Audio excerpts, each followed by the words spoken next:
On May 7, 2015, Jonathan Luevano was shot and killed while delivering fuel to a Fort Worth convenience store.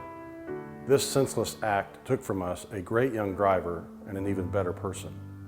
In his memory, Groendyke Transport has begun the Jonathan Luevano Memorial Scholarship Program to help pay for the education of one dependent or grandchild of a Groendyke employee each year. It's the least we can do to honor the life of such an outstanding young man. We hired Jonathan Luevano in 2014.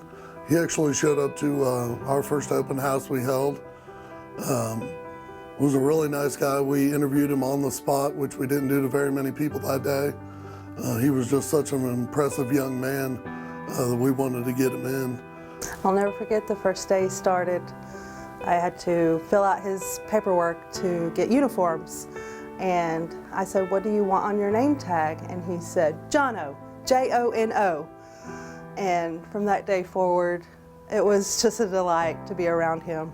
Always a smile on his face, never a bad day for him.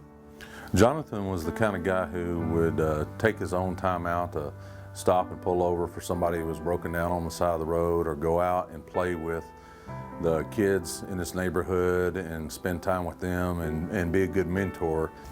One of the person when you walk in the room that if he walked in the room, you know, you'd automatically lift yourself up.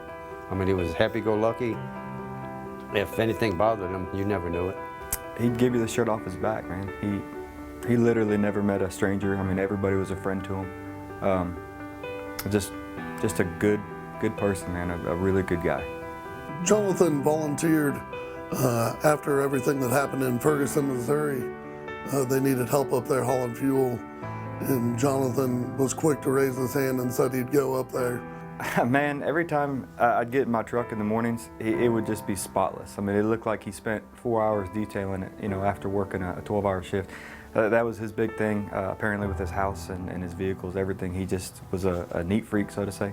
But yeah, every morning I'd get in, and you could tell Jonathan had been in that truck because nobody else would leave it like that. So. You could mention his name and everybody would know who he was, just the way that he carried himself and interacted with everybody else. So we have known Jono for about 3 years, and we had lived with him almost 2 of those years as roommates. We were trying to build a home to live in the same neighborhood, and things just kept falling apart, and he kind of needed help with his mortgage before he found this job. And so he was like, "How about y'all," it was a joke at first, like, "How about y'all live with me?" And we're like, "Are you sure?" He is a huge animal lover, and that's kind of how we met. Was he had his weenie dog at the apartments we met at, and we have weenie dogs, and so his weenie dog would always, Maui would always run to me, and so we just kind of bonded. Instead of over kids, we bonded over weenie dogs. The morning I got the call about Jonathan, work was just on my mind. I wanted to get to the scene. I wanted to figure out what was going on, and I wanted to comfort all the rest of the employees here. When I first heard that Jonathan had been shot, it totally caught me off guard, because it was the last thing I had absolutely ever expected, because he wasn't a confrontational person by any means. He got along with everybody well. I totally did not understand why it happened to him. My first thoughts was that it can't be right. You know, I mean, for what reason? There's no reason. It's not real. It can't be him. Disbelief, I guess, shock. Why him? There was 1,000 things running through my head. The first thought, you know, that crossed my mind was, no, this can't be real. And when I found out that, yes, it was real, I was devastated. And of course, you know, he was like our kid brother around here.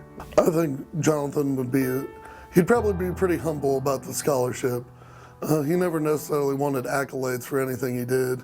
He just wanted to do a good job. He didn't need a pat on the back every day to know he was doing a good job. But it was hard not to give him those accolades, but he was a very humble person. He would love that he's helping somebody. That's what he did. That's what he was about.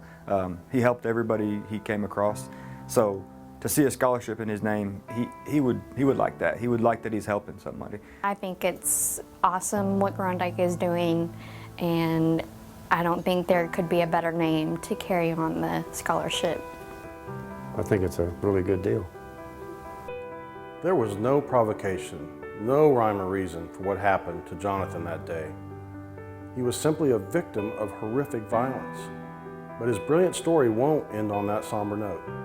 His death united an independent industry as customers, competitors, and co-workers alike joined together in support. And his legacy, his helpful spirit, will live on as a positive influence on many lives. We will always remember Jono's smile, his friendly attitude, and his persistent dedication to excellence. He represented Groendyke with complete professionalism, and we are privileged to be the stewards of the Jonathan Luevano Memorial Scholarship. To request an application or more information, email scholarship@groendyke.com.